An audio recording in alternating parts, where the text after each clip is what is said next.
ஆடிட்டை பொறுத்தளவில் ஆடிட்டரை பொறுத்தளவில் எப்போதுமே சொல்லுவாங்க இண்டிபெண்ட்டாக இருக்கணும் ஒரு ஆடிட்டர் அப்படின்னு சொல்லுவாங்க. இது ஏன் அப்படின்னா, ஃபார் எக்ஸாம்பிள் இப்போ வந்து என் தம்பி ஒரு கம்பெனி வச்சுருக்கான். அந்த கம்பெனிக்கு போய் நான் ஆடிட் பண்ணுறேன் அப்படின்னா, அங்கே சின்ன சின்ன மிஸ்டேக்ஸ் நடந்துருந்துச்சுன்னா கூட, ஒரு ஃப்ராடே நடந்துருந்துச்சுன்னா கூட நான் என்ன பண்ணுவேன்னா, என் தம்பி கூட பாருப்பா இது மாதிரி நடக்குது, எல்லாம் சரி பண்ணிக்கோ.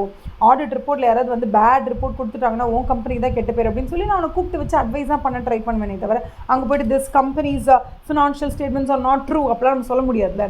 அதனால ரொம்ப நம்ம வந்து வென் ரிலேட்டட் பார்ட்டிஸ் இருக்கும் போதோ, இல்லை நானே ஒரு கம்பெனியில் வந்து 50% ஷேர் ஹோல்டராக இருக்கேன்னா நான் அங்கே போய் ஆடிட்டராக இருந்தேன்னு வச்சுக்கோங்களேன். அப்போ என்ன ஆகுது, என்னோட கம்பெனியோட ரெப்புடேஷன் ஸ்பாயில் ஆகக்கூடாதுன்னு நாங்கள் பேட் ரிப்போர்ட் கொடுக்க மாட்டேன்.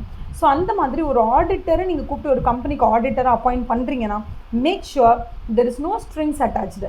அவருக்கும் அந்த கம்பெனிக்கும் எந்த வகையிலையும் வந்து ஒரு ஃபினான்ஷியல் இன்ட்ரெஸ்ட் இருக்க மாதிரியோ, இல்லை ஒரு ரிலேட்டட் பார்ட்டி, அதாவது அவங்களோட தம்பி தங்கச்சி அங்கே ஒர்க் பண்ணுற மாதிரி, இல்லை அவங்களோட பொண்ணு மாப்பிள்ளை ஏதோ ஒன்று அவங்களோட ரிலேஷன்ஸ் ஒரு ரிலேட்டிவ்ஸ் சர்க்கிள் அங்கே யாராவது ஒர்க் பண்ணுற மாதிரி அந்த மாதிரி இருந்துச்சுன்னா அவங்களால வந்து ஒன்றுமே இல்லை.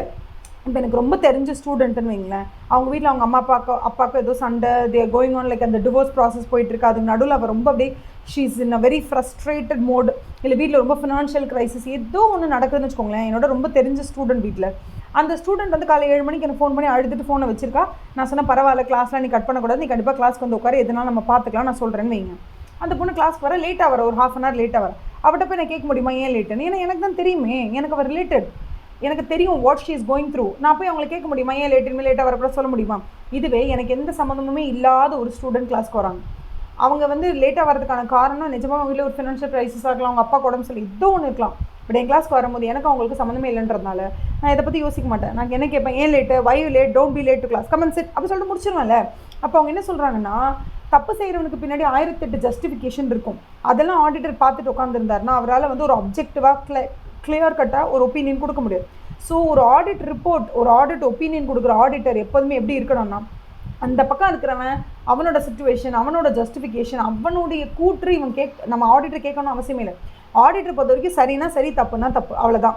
தப்புனா தப்பு தான், no means no, wrong means wrong. இந்த ஸ்டாண்ட் ஒரு ஆடிட்டர் எடுக்கணும்னா அவருக்கு அந்த பக்கம் இருக்க கம்பெனி சைடில் யார் கூட எந்த ஒரு பிணக்கும் இருக்கக்கூடாது, எந்த ஒரு அட்டாச்மெண்ட்டு, எந்த ஒரு ஃபினான்ஷியல் இன்ட்ரெஸ்ட் எதுவுமே இருக்கக்கூடாது.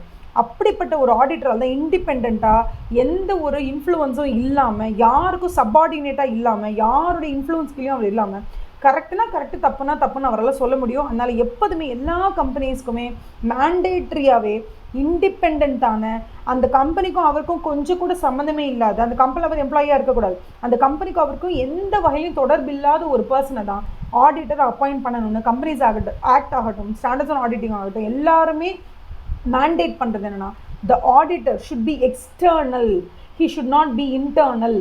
ஸோ வருஷத்தோட எண்டில் ஒரு எக்ஸ்டர்னல் ஆடிட்டர்னா யார்? He should be external, he should not be internal, he should be independent, he should not be related party. இதெல்லாமே வந்து ரொம்ப ரொம்ப ரொம்ப இம்பார்ட்டன்ட் அப்படின்னு சொல்கிறாங்க. ஓகேவா? நீங்கள் இதையும் இன்டர்னல் ஆடிட்டையும் வந்து குழப்பிக்காதீங்க. பிகாஸ் ஆடிட்னாலே அது எக்ஸ்டர்னல் ஆடிட் தான், ஆடிட்னாலே அது இண்டிபெண்ட் எக்ஸ்டர்னல் ஆடிட் தான். இன்டர்னல் ஆடிட்டுங்கிறது வந்து என்னென்னா, ஒரு கம்பெனி அவங்களே வந்து சுய பரிசீலனை பண்ணிக்கிறது, இல்லை சுயமாக லைக் செல்ஃபாக அவங்கள நம்ம எல்லாம் கரெக்டாக ஒர்க் பண்ணியிருக்கோமான்னு சொல்லி அவங்கள என்ன பண்ணிக்கிறாங்கன்னா செக் பண்ணிக்கிறாங்க. அதுக்காக அவங்க கம்பெனிக்குள்ளே இருக்கிற ஒரு எம்ப்ளாயியை கூட அவங்க இன்டர்னல் ஆடிட்டர் அப்பாயிண்ட் பண்ணலாம், அது வேறு. நம்மளோட மெயின் ஸ்ட்ரீம் ஆடிட்டுங்கிறது அந்த வருஷத்தோட எண்டில் பண்ணக்கூடிய அந்த ஆடிட்டர் வந்து பண்ணுறாரு இல்லையா, அதுதான் நம்மளோட மெயினான விஷயம். Okay, all the best. புரியலைன்னா கமெண்ட் செக்ஷனில் போடுங்க, நான் அதை பற்றி உங்களுக்கு கிளாரிஃபிகேஷன் வீடியோ மறுபடியும் அப்லோட் பண்ணுறேன். Okay, all the best.